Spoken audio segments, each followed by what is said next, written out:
Hello aspirants, PCS empire में आपका स्वागत है। आशा करता हूँ कि आप लोगों की पढ़ाई अच्छी चल रही होगी एवं आप लोग अपने लक्ष्य की ओर अग्रसर होंगे। संवैधानिक संस्थाओं की सीरीज में हमने पिछले वीडियो में निर्वाचन आयोग के बारे में डिस्कस किया था। यदि आप लोगों ने उस वीडियो को नहीं देखा है तो आप लोग उस वीडियो को ज़रूर देख लें ताकि संवैधानिक संस्थाएँ क्या होती है वो आप लोग अच्छे से समझ जाएंगे। इसी कड़ी में आज हम लोग दूसरे संवैधानिक संस्था संघ लोक सेवा आयोग, जिसे यूपीएससी यानी यूनियन पब्लिक सर्विस कमीशन भी कहा जाता है, के बारे में हर एक पहलू पर विस्तार से चर्चा करेंगे। आप लोग यूपीएससी के बारे में पहले से भी बहुत कुछ जानते होंगे, फिर भी हम लोग इसके ऐतिहासिक पृष्ठभूमि को समझते हुए इसकी संरचना, कार्यप्रणाली, शक्तियाँ एवं इसमें निहित दोष या कमियों के बारे में इस वीडियो में डिस्कस करने वाले हैं। और हाँ, यदि आप लोग इस चैनल पर नए हैं तो प्लीज़ चैनल को सब्सक्राइब कर लें ताकि वीडियो अपलोड होते ही आप तक नोटिफिकेशन पहुंच जाए। और यदि आप लोग इस वीडियो का पीडीएफ प्राप्त करना चाहते हैं तो आप हमारे टेलीग्राम चैनल से जुड़ सकते हैं, जिसका लिंक मैं इस वीडियो के डिस्क्रिप्शन में भी दे दूंगा, या फिर आप टेलीग्राम पर जाकर पीसीएस एम्पायर सर्च करके भी आप हमारे चैनल से जुड़ सकते हैं। आज का हमारा टॉपिक है संघ लोक सेवा आयोग।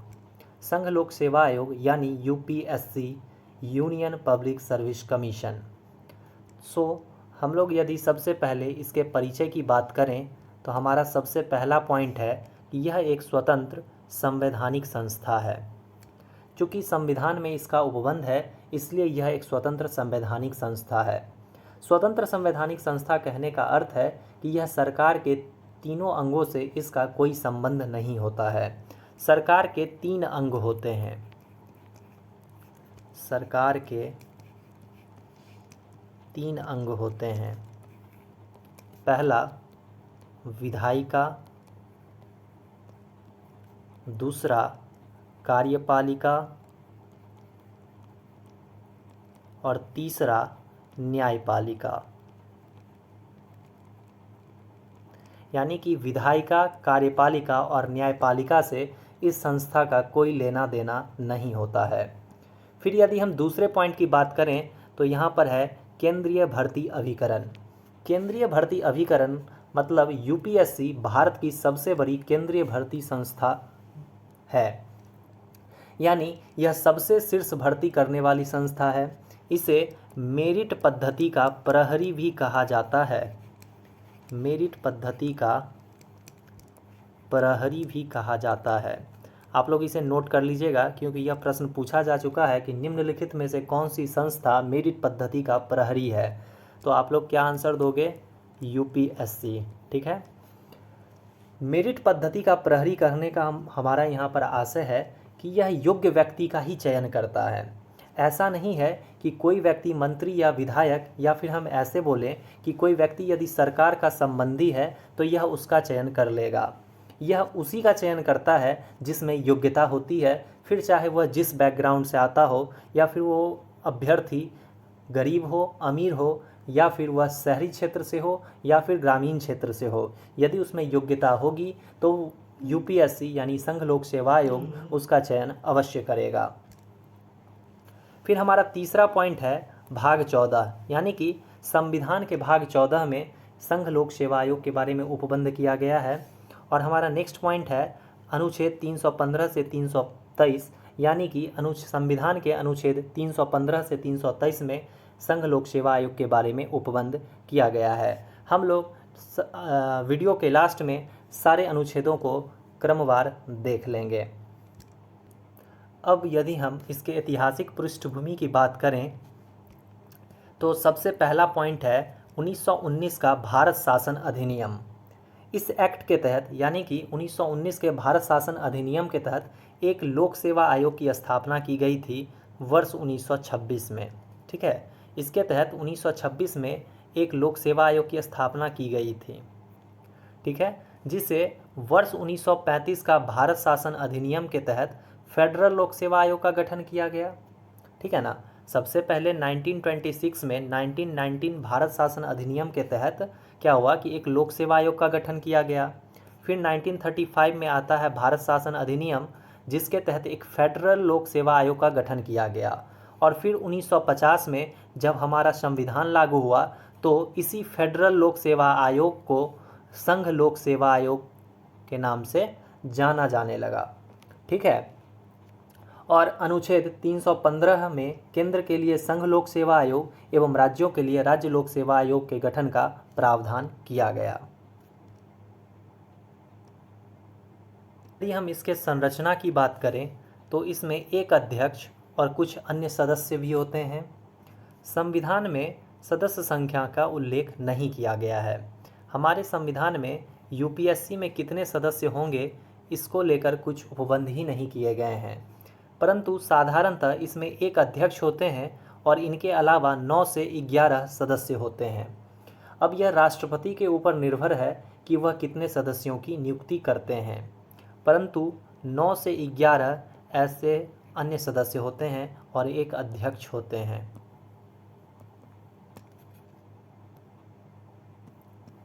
फिर हमारा नेक्स्ट पॉइंट है कि संविधान में योग्यता का भी उल्लेख नहीं किया गया है, यानी कि कौन सा व्यक्ति इसका अध्यक्ष या फिर इसके सदस्य हो सकते हैं, इसको लेकर भी हमारे संविधान में उल्लेख नहीं किया गया है।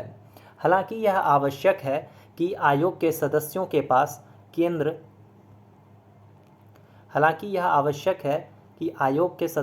पास केंद्र या फिर राज्य सरकार के अधीन कम से कम 10 वर्ष का कार्य करने का अनुभव प्राप्त होना चाहिए। आप लोग इसे नोट कर लीजिएगा कि यदि वही व्यक्ति जो है सो इसका सदस्य या फिर अध्यक्ष बन सकता है जिसके पास केंद्र सरकार या फिर राज्य सरकार के अधीन कम से कम 10 वर्ष काम करने का अनुभव प्राप्त हो। ठीक है। फिर हमारा नेक्स्ट पॉइंट है सेवा शर्तें राष्ट्रपति के अधीन, यानी कि अध्यक्ष व सदस्यों की जो सेवा शर्तें होती हैं उसे राष्ट्रपति निर्धारित करते हैं। ठीक है। यानी सेवा शर्त राष्ट्रपति के अधीन होता है और राष्ट्रपति को यह अधिकार है कि वह इसके अध्यक्ष और सदस्यों के सेवा शर्तों को निर्धारित कर सके।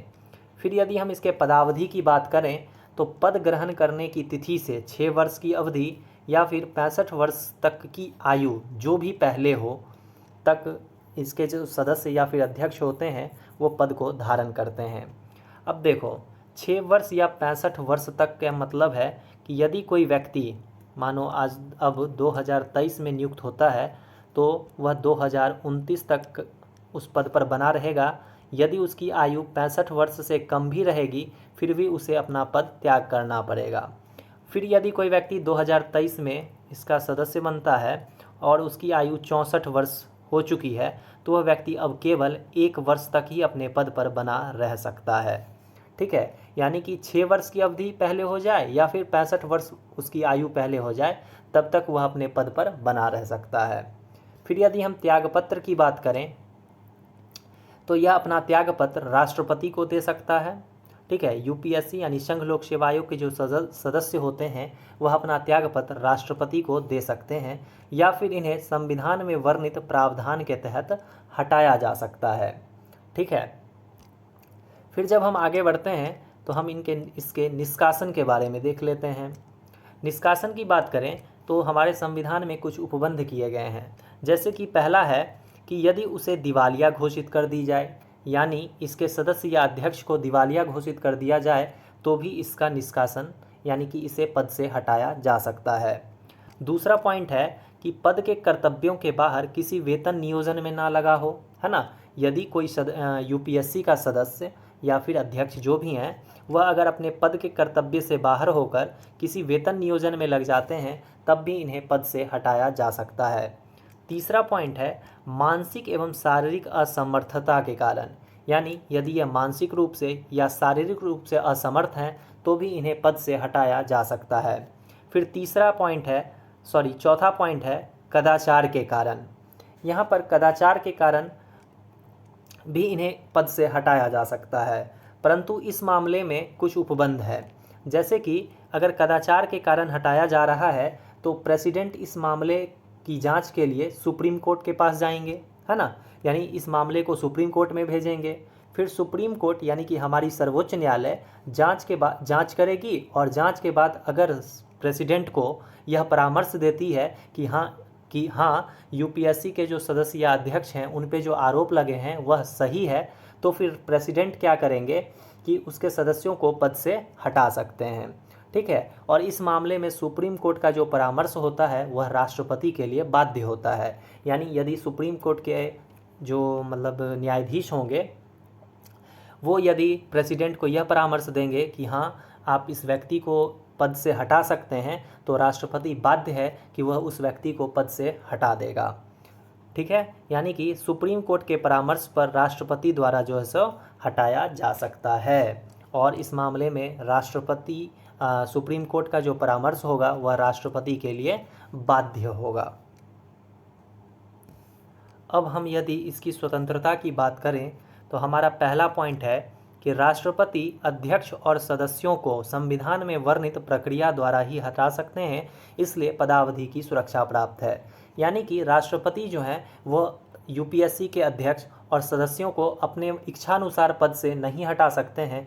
यानी कि संविधान में जो प्रक्रिया इन्हें हटाने के लिए संविधान में जो उपबंध किए गए हैं उसके द्वारा ही हटा सकते हैं, इसलिए पदावधि की इन्हें सुरक्षा प्राप्त हो जाती है।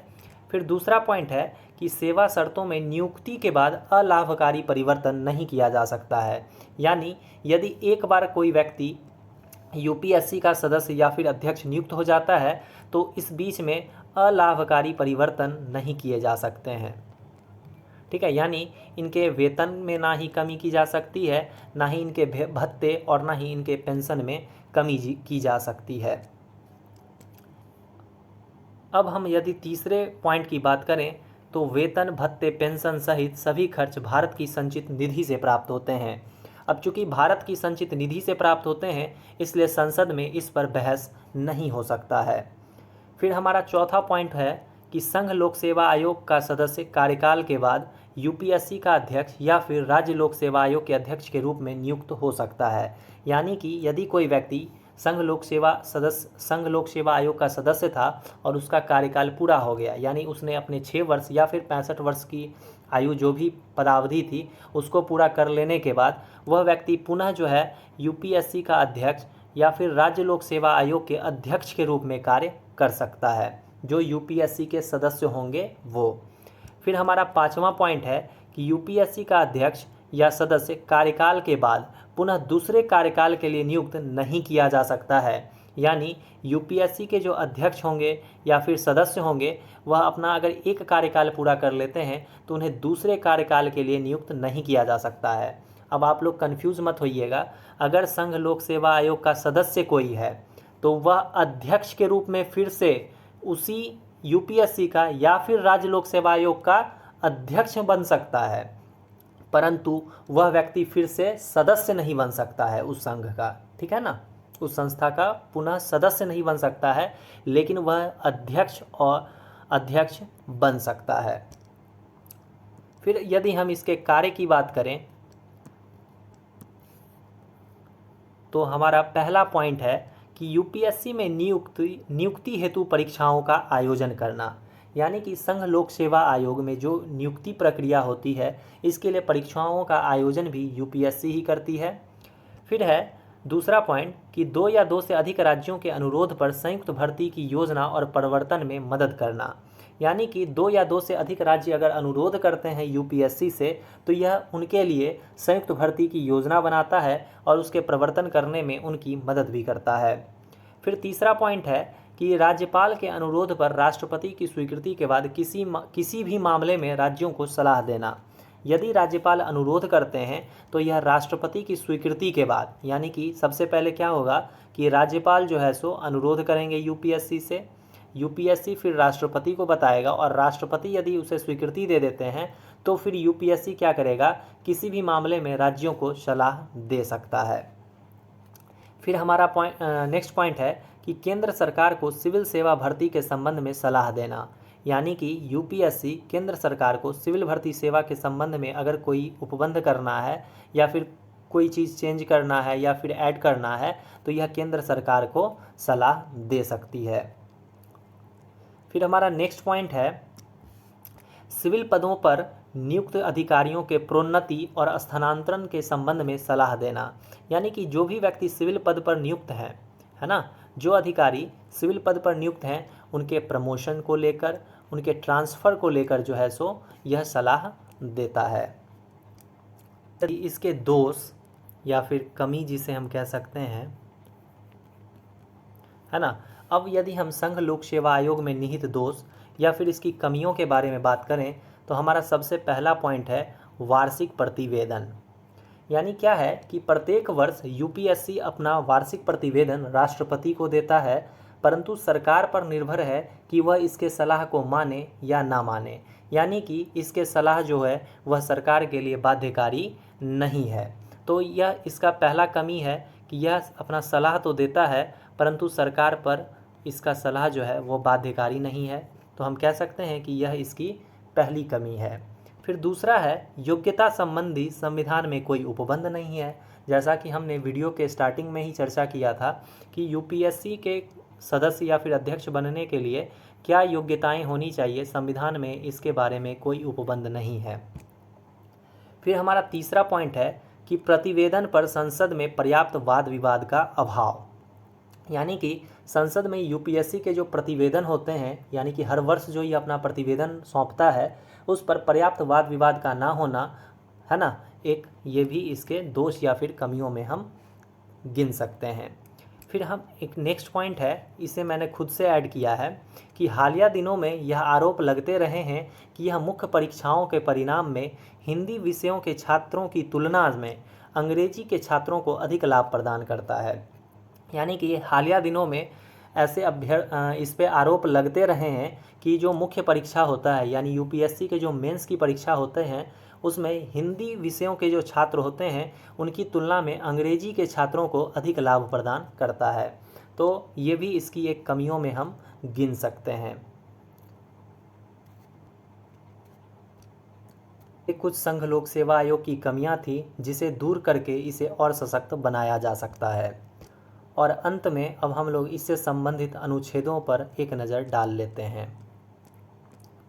जैसा कि हमने पहले ही आपको बताया था कि अनुच्छेद 315 से लेकर 323 तक में संघ लोक सेवा आयोग या फिर राज्य लोक सेवा आयोग के बारे में उपबंध किया गया है।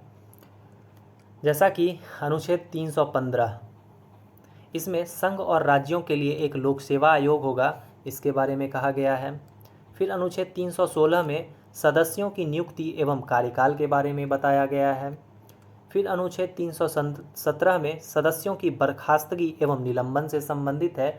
यानी कि यूपीएससी के जो सदस्य होंगे उन्हें कैसे बर्खास्त किया जा सकता है या फिर उन्हें कैसे निलंबित किया जा सकता है, इसके बारे में उपबंध किया गया है। फिर अनुच्छेद 318 में सेवा शर्त संबंधी नियम बनाने की शक्ति दी गई है। यानी कि सदस्यों एवं कर्मचारियों की सेवा शर्तों से संबंधी जो भी नियम होंगे उसे बनाने की शक्ति प्रदान की गई है।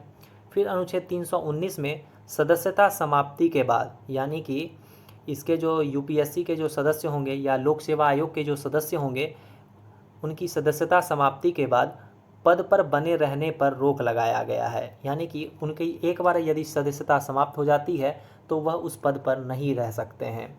फिर अनुच्छेद 320 में है आयोग के कार्य, ठीक है। फिर अनुच्छेद 321 में है आयोग के कार्यों को विस्तारित करने की शक्ति। आयोग के जो भी कार्य होंगे उसे विस्तारित करने की भी शक्ति इसे प्राप्त है अनुच्छेद 321 के अनुसार। फिर अनुच्छेद 322 में लोक सेवा आयोग का खर्च दिया गया है।